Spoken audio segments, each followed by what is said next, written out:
which is a superpower. In the typing questions I ask about the two, one of the questions is, most people can read the emotions of others. This type specifically feels the emotions of others as if they were their own. You got to take care of yourself, too. Eventually, the cup runs dry. Yeah. You're filling up everybody else's cup, but you have to make sure that your cup is also filled. Yes. Welcome to another episode of Enneaways. This is a podcast all about the Enneagram that my wife and I co-host. My wife, Laura, she is an Enneagram certified coach. Yes, I am. I'm also a postpartum nurse at St. Joe Hospital. Yeah. And so, I'm Zach. In case we have some listeners from the hospital. Hey, Introducing guys. ourselves. Yeah. I'm Zach. I host a radio show, program a radio station, and produce a podcast. Yeah. So we do this for fun. And what episode is this for us? I don't know. I've lost count now. Maybe 8? This is our first episode, though, that we're ever actually taping in front of a live studio audience. No, we're not. Yes, we are. We've got Eddie in here, our cat. He's chilling on his cat tower tree. Yes. He might find his way up on your lap, too. Yep, he here wants to be a part of it. Okay. My little fluff ball cuddling. Okay, so this week we are kicking off the Heart Center series. Last week we wrapped up the Body Type Center series, talking about the 8, 9, and 1 and their core emotion, which was anger, and how they all express it differently. So this is going to be a similar little series, but we're going to do the 2, 3, and 4s each week, and then we'll wrap up with their core emotion. So stay tuned for that. What that is.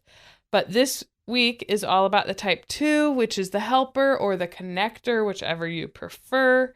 And we're going to be talking how they present as a heart-centered type, and we'll explore how to integrate the body and head center for that. Yes. But before we get into this, we got to do our lightning round. We do. And I have the questions this week. So, Zach, if you had to eat one meal forever, what would it be? And where would it be from? Like, it could be something you make, or it could be like a takeout. Don't judge me on this, okay? I just hope it's not McDonald's. It's peanut butter and jelly. Oh, that's good. Okay. All right. I like that. I'm a simple man. It's what I like to eat for lunch every day. Yeah. Wow. So that's what you would do. That's what I would do. Really? Yeah. Mm-hmm. Down when I was in the Dominican Republic, they had this thing called the Plata del Dia, and I thought, wow, this is crazy. I don't know if I can get used to this. And over the course of my 3 months down there, I did get used to it, and it's rice, beans, and chicken. There's one big meal a day, and that every meal is just that. So for breakfast, I'd have a little bit, but that was the main meal. Rice, beans, and chicken. Wow. Maybe a little salad. Ensalada. Did you get sick of eating the same old thing? At a point, you do get sick of it, and then you get kind of past that point, and you're like, well, this is just my life now. Wow. Yeah. I'm impressed. I would not want to eat the same thing. But if I had to, yes, tell me yours. I would choose Frankie's Tacos. Oof. The Al Pastor. Okay. I always have to text Zach. What kind do I like? It's not the carnitas. It's Al Pastor. Oh, man, it's so good. Frankie's Tacos for our South Bend local people. Oh, on free McKinley. shout out. Okay. Man, you got to hit up that Mexican restaurant. Enough so of the good. free advertising. Okay. This is a good one. Would you rather be early and waiting to meet somebody or late and rushing but still arrive on time? Oh, early and waiting. I feel like I got that from even like my grandfather was always very prompt. Like if you're not 15 minutes early, you're late kind of deal. Okay. What about you? I don't want to be rude and keep someone waiting, but I've got a lot of things to do. So I think I end up being rushing and being on time. Do I like that? Honestly, this sounds selfish, but it depends who and what I'm meeting for. Okay, I get not that I'm gonna just like if it's a doctor's appointment, I'll be like a couple minutes early because I don't want to delay my time going in there. Oh, but if it's like meeting a friend that I'm pretty close with, like I don't feel the pressure of I have to be there right at the time I said. Okay, because I don't know, it's like we're going for a walk in 5 minutes or. Yeah, I could see that. But I also want to respect other people's time. So, anyways, last question, Zach. Do Mhm. you feel more comfortable being needed, admired, or understood by others? So we're going a little deeper with this one. I think I feel more comfortable being needed Okay.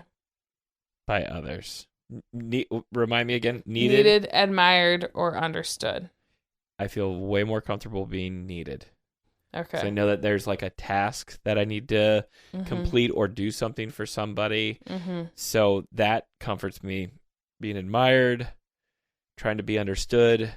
I don't know. Sometimes I feel like my words don't come out the way that I want them to come out. So Gotcha. So about- it's harder for you to feel understood. yes. And you? I actually would say needed as well. Okay. I feel like this is the first question we've agreed upon. Yeah, I think being needed, well, especially as a mom, it's just something that comes with the territory. Like, you are going to be needed. And as a nurse, Yeah. I'm needed in a lot of different ways. Admired, I don't know that I would want. I don't mind if people look up to me as a role model, Yeah. but I don't want to be like put on a pedestal. Okay. Like, I think that'd make me feel a little like weird. Okay. And then understood, I think what you're saying, I agree with. Like, I'd be comfortable feeling understood, but like, do people really understand us fully for who we are? Like, I'm comfortable with you understanding me, and I hope vice versa. Yeah. Because we're each other's like person and spouse. We should understand each other. Or try to understand each other. Yeah. Yeah. But I think it takes a lot of, trust and safety for others to fully understand you. Yeah. Mhm. So did you do this question on purpose? I did kind of. Because to lead into the type 2. Okay. Yes. Okay. Needed, admired, understood. 2, 3, and 4. Kind of, right? Yes. Okay. So the needed is the 2. Very good. The admired is the 3. And I'm learning. 4 is understood. Way to go. But about the type 2, let's just jump in. Mm-hmm. So a little reminder about the type 2, the helper, the connector. Their core motivation is to be available, indispensable, and emotionally connected with others. Mm-hmm. These core motivations, by the way, are what I learned through the Art of Growth program. Mm-hmm. Not every program words them the same exact way, or Enneagram sites and all that. Right. But I really like how they do their like core motivations. But basically, they're very caring souls, Mm-hmm. very sweet, relational, very attuned and empathetic to others and other people's needs. I could see that. Mm-hmm. So 2s are just like the person you think of that if you're going through a hard time, they know. You don't even have to like say, hey, I need you to, would you make a meal for me? They're like, are the ones dropping the meals off. Like, they're the ones, how are you? What can I do for you? They're more comfortable almost being there for others than tapping into their own needs. Right. They don't want to be waited on kind of hand and foot. They want to do that for others. Yes. And they want to make sure that they're available for the meal train, or they're the first one to be there. Like, if you need a ride somewhere, that helper is going to get you to where you need to go. Yeah. I think it'd be hard for them to say no, not in the same way like for you as a 9. Yeah. To keep the peace. It'd be more, well, if I say no, will they still love me? Oh. Ooh. Yeah. That's deep. Yep. Wow. Yeah. So it's like they feel loved when they're helping. Yeah. That's how they're gaining that. At least that's what they think they have to do to feel loved. Maybe that's something they've always done. Like, it's like a love languages type thing, like this acts of service type thing that they need to do. And then but they're doing the act of service to feel loved. Right. Not just because it's, this is how I'm going to show you I love you. There's a return thing deep down. Okay. for all the types, Right. Yeah. there's this deep down like subconscious thing happening that you don't realize you're doing it. But the 2 is really they can be genuinely helping and wanting to help others and, kind and sweet and caring, but it's deep down, they truly want that in return. Oh, okay. And they do that because they feel like that's how you're going to love them, but they also want you to meet their needs, but they struggle asking for that. So it's almost like you have to be a mind reader. Yeah. Yeah. Mm-hmm. Like they need this right now. They need that same kind of care and the ability to just go in there and know that they're needed. Yeah. Okay. But they thrive on being needed, indispensable, and loved. So they are part of the heart center, which last series was about the body center. This series is about the heart center, which that just means they lead with their emotion and connection with others. So each heart type, it's about the emotion and feeling. They just all handle it differently. Mm-hmm. The 2s often focus more on the feelings of others. Oh, okay. So they're very empathetic. They're very empathetic, yes, which is a superpower. In the typing questions I ask about the 2, one of the questions is, most people can read the emotions of others. This type specifically feels the emotions of others as if they were their own. Wow. Do you feel or read? And majority who aren't 2s are like, they read people. They can tell someone's sad because they're crying. The 2 is someone who actually, like, they're sitting with someone who's going through a hard time and sad. They take on that sadness and they internally feel that same emotion. Wow. Okay. Yeah. So that obviously is got to be heavy for them, because it takes them a while to get out of that heart center almost. Mm-hmm. So what it looks like for a 2 as a heart center type is, again, they're externalizing their feelings. So that just means instead of like sitting with their own emotions internally, they move it in an outward action. That's why they help. That's why they want to say, who can I help? Let me check on this person. Let me do something for you. Instead of sitting with, say they feel lonely, they're not going to internalize it and feel it. They're going to go project their emotions by helping. Gotcha. Okay. They're not necessarily ones that are just going to sit around with that emotion. They're going to want to go and make something happen, essentially? Yes. Okay. Yeah, like we'll get to it, but a 4 will sit with those emotions because they, opposite as the 2, they internalize their feelings. Gotcha. The 2, who we're talking about now, they externalize them. So they need to do something. They feel deeply. Mm-hmm. But they don't want to, it's almost like uncomfortable for them to think about themselves. Mm-hmm. Yeah. They want to be doing for others. Okay. Wow. Yes. And sometimes they can overexpress, like, oh, do you need me? What do you need? Oh, like almost feel like they're clinging on to, you and you as a 7 may just be like, you know what? I just want to go. I want to go skiing. I want to get away from my problems right now. And I don't want to talk about it. I don't need anybody to come over and sit with me over a cup of coffee. Mm-hmm. I just want to go. But they are the type that is constantly. Would you say that they're constantly checking in with their friends and family and stuff? Okay. Yep. Yes. Which is a strength. And I'm thinking of no one in particular, by the way. I know. Like, I'm really not. I'm just talking about like what I know about it too.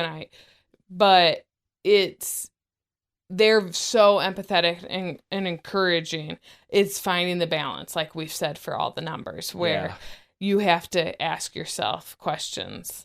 Yeah. Like, is this mine to even help with? Mm-hmm. That's a big question for a 2. But so, their struggle, they can, be a people pleaser. Okay. And so, again, that's how they can kind of look like a 9, but they're people pleasing for different reasons. Yeah. So a 2 can lose their self because their emotional radar is more in tune, like with other people's more than their own. Wow.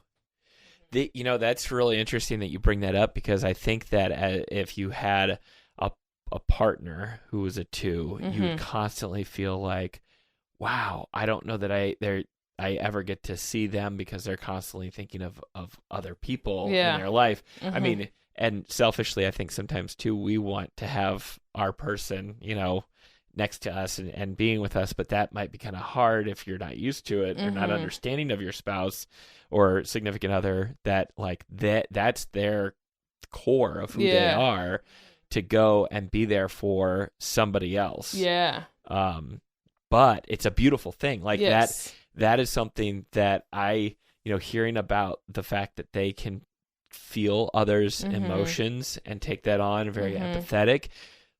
Like you said, that's a superpower. It is. That wouldn't we all kind of want that a little bit, especially when a coworker is going through a hard time, or your best friend is going through a hard time, or it's that person siblings who can sit with you and like cry with you. Yeah. Like we all need someone like that in our life. Yeah.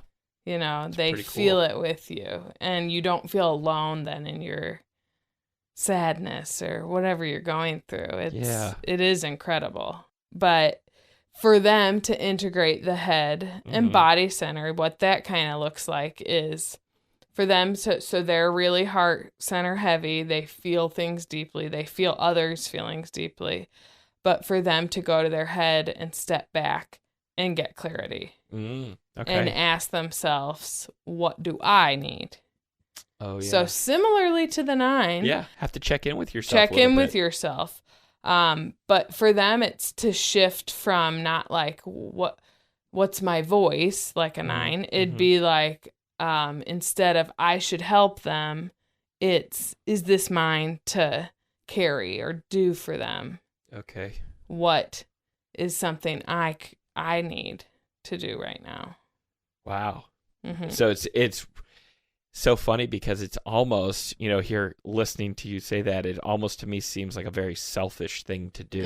They have to tap into, I'm not going to be that person that's currently helping somebody right now. I'm going to go and I'm going to do something for myself. Yes, exactly. Wow. Yeah. And it's actually not selfish.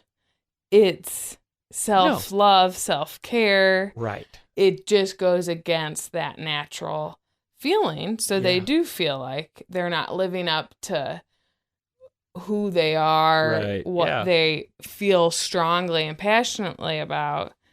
But I think when you grow and learn more about yourself, you can still serve others in a genuine way while you're also pouring into yourself. Yep. And that's super important to remember too. Exactly. And not burn yourself out. Yeah. Because I could see it being very exhausting to always be giving and serving others than to never get it in return or feel just like, well, no one's checking in on me. Yeah. And that's got to get old, but that's why you got to take care of yourself too. Eventually the cup runs dry. Yeah. You're filling up everybody else's cup, but you have to make sure that your cup is also being filled. Yes. Yep. So again, for the head, see situation, it helps you see things more objectively. We haven't talked about head center types yet, but that's something they can do very well, where they can think logically through things. So as a heart center dominant type, tapping into that is helpful, I would assume, because it takes you a little out of your emotions and makes you think about like, okay, what's the truth here of what's going on, not just the emotion. So kind of like pushing your emotion down a little so you can think clearly. Okay. Like I'm imagining like the fog kind of like coming down a little bit. Yeah. Take it a little down and tap into that. Okay. And then for the body center, that is, it's going to help you take grounded action for yourself. Oh. So like what we were talking about, setting your own boundaries, honoring your own limits. So instead of saying, I'll do it for them so they're okay. Yeah. You can say, I can care and still say no. Yeah. So. And that sounds hard too. I mean, I don't know, what, if the 2s, like, at least for me, like as a 9, it's hard for me to say no. So I don't know if a 2 kind of experiences that similarly? Well, Like they want to be available and indispensable to others, and Yeah. to be able to do that, don't you always have to be saying yes? Yeah, that's true. They're your yes So, people. I would think, yeah, it would be very hard to reframe your mind to say, no, they still love me, Yeah. even if Yeah. I say no. And to, like, in your body, take grounded action for yourself. That's the big thing. Okay. Like, your body center action is like, set your own boundaries, honor your limits, even like go do something for yourself outside, like a walk. I'm just Yeah. thinking, like, picturing it doesn't have to always be about other people. Right. You can take the step back. Mhm. You can maybe even find, I mean, what I'm hearing is like find ways in which you can create the boundaries for people. And like, you know what? I'm going to put my phone on Do Not Disturb from 9 p.m. until 6 a.m. tomorrow. And that's a really good way to kind of set boundaries. Obviously, I know that there's emergencies that can come up and stuff, but for a lot of what you're telling me, it's just good for them to maybe just have that, like, have it known, like, I am not gonna be available for this amount and of time. that's a great boundary. Exactly. Because I think, I picture it too, like, if they get a text from someone, they have to respond right away. Yeah. Because they need to be available to the person. Yeah. But to be like, hey, from this time to this time, I'm getting a massage. I won't be, you know. Right. And not everyone needs to get a hold of people 24/7 too. Like, the other person can wait. We live in a different culture. We do, unfortunately. I know. Where it's like immediate. Yeah. You have to be responding immediately or someone thinks something's wrong. But I think just a recap for the two, what we were talking about on this episode, for their heart center, it helps them connect and love others and be empathetic. And that is wonderful. Their warmth comes from that heart center. But also tapping into their own emotions more can be helpful, not just others. Okay. And dealing with those. And then to remember your head center can help bring the clarity and the truth of what's going on. You mentioned bringing down the fog. Yep. And then the body center to take that grounded, self-honoring action for themselves. Yeah, I like that a lot. Yeah, and a lot of this information I did get from the books that ran over there. It's called The Journey Towards Wholeness by Suzanne Stabile. And she is actually a type 2 herself. Wow. But she's an Enneagram guru. She wrote The Road Back to You with Ian Morgan Cron. But this is one of her other books that I really liked. But I got the information about the 2s over-expressing or externalizing their feelings from that book. And I really liked it. So I wanted to share that. Some practical tips for the 2: pause before helping. Okay. Check your motive.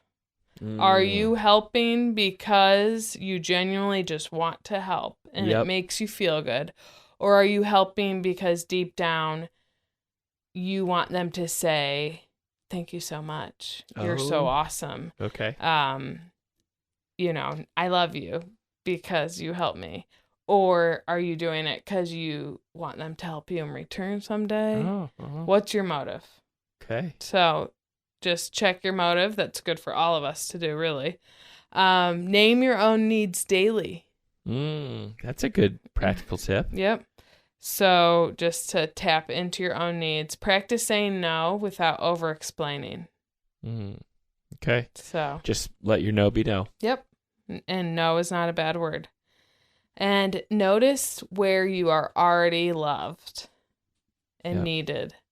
Because the 2s, what I want to say to 2s out there is you are worthy of love without earning it. Yeah. You don't have to do anything. No. You're loved for just who you are. Yeah. It's not what you do. It's not, because you cleaned up the house for me or you helped your friend. Or you gave him a ride to work. You're just whatever. loved for who you are as a person. Yeah. And just remember to let yourself receive from others as well. it's okay to ask for help. Even if you want to help others, they want to help you too. And they want to be there for you like you are there for them. So that's kind of what I would end with for the 2. Do you have anything to add? No, I think that 2s are really special. I think that we covered over a lot of their superpowers that they have, and then also that it is such a beautiful number to know that we have people in this world that do seek to offer help, because it doesn't come naturally for everybody. Yes. But for these group of people, it does. Yes. And that is a really special quality that I think you should find somebody, every number, to have in your corner for different reasons. And the 2, they're a really good friend. They are. Yeah. Yep. Well, with that, friends, next week we are going to be covering the type 3 in the Heart Center, the Achiever. So we're excited to do that. And if you have any questions, insights, lightning round questions, you can email me at feelingtypey@gmail.com, or go to my website, feelingtypey.com, if you want to get typed or coaching, any of that stuff, see what I offer. We'd love to hear from you. But with that, we'll say keep shining your light, friends. Until next time.